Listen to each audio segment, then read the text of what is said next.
Imagine a number. Just 3 digits, silently controlling your entire life. You don't see it, you don't think about it every day, but it's always there in the background, quietly deciding things for you. It can determine whether you get approved or rejected, whether you pay less or end up paying far more than everyone else. It can open doors for you, or close them before you even realize they existed. And the craziest part is that most people don't fully understand how it works, or how it might already be working against them. This number is your credit score. In places like the United States, your credit score isn't just some financial detail, it's your identity in the financial system. It follows you everywhere. If you want a credit card, it matters. If you want to buy a car, it matters. If you're trying to get a loan, rent an apartment, or even get better insurance rates, it matters. It's like a hidden passport into adulthood, quietly shaping how easy or difficult your life becomes. But here's where things start to get interesting. Some experts believe this system is one of the greatest financial innovations ever created, something that made lending fairer, faster, and more accessible. Others believe the exact opposite, arguing that it's flawed, unfair, and silently trapping millions of people in a system that's difficult to escape. So, which one is true? Is your credit score actually helping you move forward, or is it holding you back in ways you don't even realize? To understand that, you first need to know how this number is created. At its core, a credit score is just a number between 300 and 850. The higher the number, the more trustworthy you appear to lenders. But not all numbers are equal. If your score is in the 500s, you're in a dangerous zone where getting approved becomes extremely difficult and expensive. In the 600s, you're still seen as risky, meaning you might get approved, but you'll pay more for it. Once you reach the 700s, things start to shift in your favor. You're seen as reliable, and better opportunities begin to open up. And if you reach the 800s, you're in elite territory where you get the best rates, the best offers, and the easiest approvals.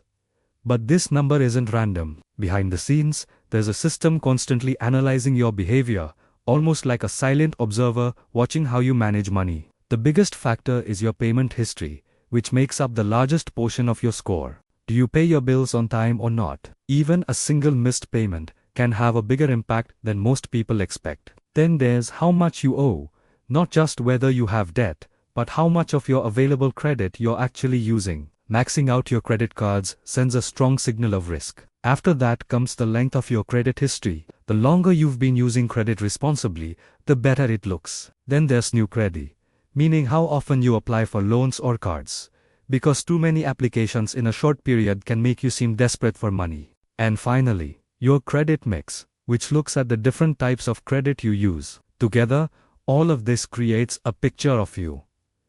At least from the system's perspective, think of it like a school exam. Your credit report is the test itself, a detailed record of everything you've done financially, while your credit score is the final grade you receive. But this system didn't just appear out of nowhere. Before credit scores existed, things worked very differently. If you wanted a loan, you would sit across from a banker who would decide your future based on their own judgment. They didn't rely on algorithms or data patterns. They relied on personal opinions, which meant your background, your appearance, and even your personality could influence whether you got approved.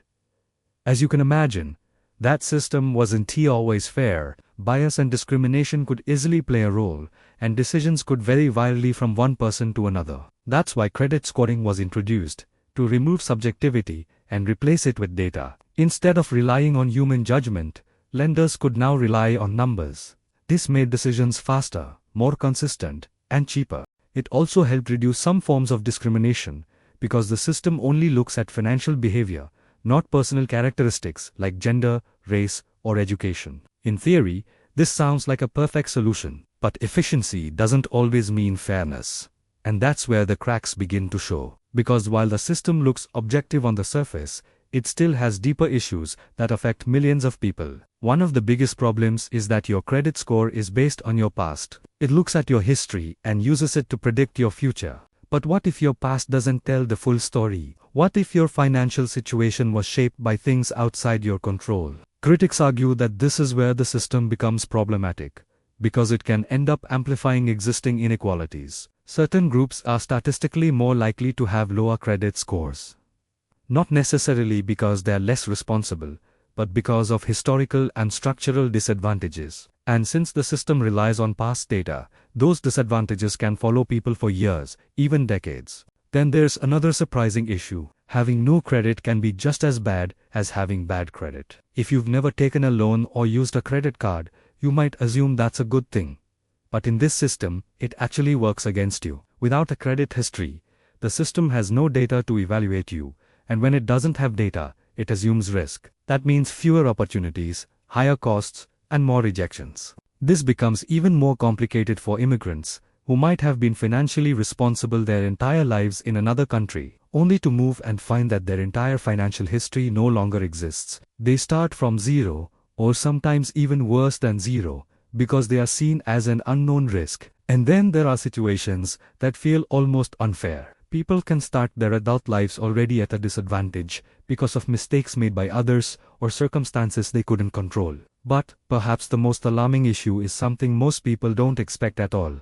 Errors. The system that's supposed to judge you so precisely isn't always accurate. In fact, a significant number of people have errors in their credit reports, and not just small ones. We're talking about incorrect accounts, wrong late payments, or even debts that don't belong to them. These errors can have serious consequences. They can prevent someone from getting a loan, stop them from renting a home, or even affect job opportunities. In some cases, a single mistake can completely change the direction of a person's life. And fixing these errors isn't always easy. It can take time, effort, and persistence, and not everyone succeeds.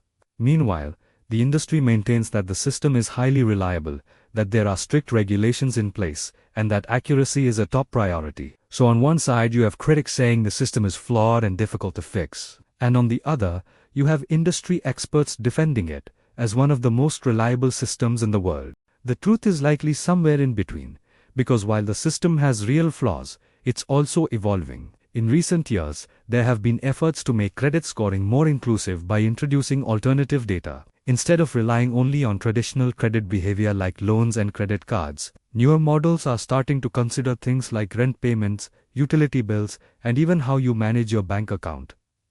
The idea is simple. If you're financially responsible, you should be able to prove it, even if you've never used traditional credit. This could help millions of people gain access to financial opportunities that were previously out of reach. There are also ongoing discussions about new laws and reforms aimed at improving transparency and fairness within the system. But change takes time. And for many people, the system they deal with today is still far from perfect. At the end of the day, your credit score is powerful. It can open doors or quietly close them without you even realizing it. It can make your life easier or more expensive. But it's important to remember something that often gets overlooked. Your credit score is not a reflection of your worth as a person. It's simply a reflection of a system trying to predict behavior using data, and data doesn't always tell the full story. Sometimes people have low scores because of poor decisions, but other times it's because of bad luck, unexpected events, or situations completely outside their control. Yet the system treats both situations the same, which leads to a deeper question. Is this system truly fair? Or is it just the best system we've come up with so far? If you want to protect yourself within this system, the rules are surprisingly simple. Always pay your bills on time, and avoid falling into heavy debt. It sounds basic, but it works. Follow those two principles consistently, and your score will improve over time.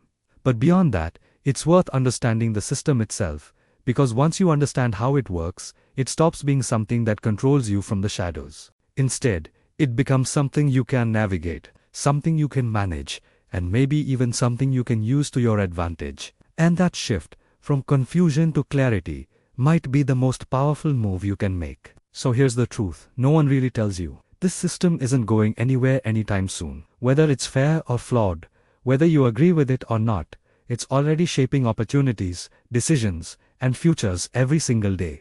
The real danger isn't having a low credit score. The real danger is not understanding how the game works at all. Because the moment you stay unaware, you lose control. But the moment you understand it, everything changes. You start seeing the patterns, the traps, and the small decisions that actually make a huge difference over time. And that's where your power comes from. Because at the end of the day, this isn't just about a number. It's about access. Access to better options, better rates, and a better financial life. And while the system isn't perfect, it is predictable. And anything predictable can be mastered. So instead of fearing it, learn it. Instead of ignoring it, use it. Make it work for you, not against you. And remember this: a number can influence your life, but it should never define you. Your past doesn't have to control your future, and one score doesn't decide your potential. The system may judge you based on history, but you still get to decide what happens next. So the question isn't whether the credit system is fair or not. The real question is, now that you understand it, what are you going to do about it?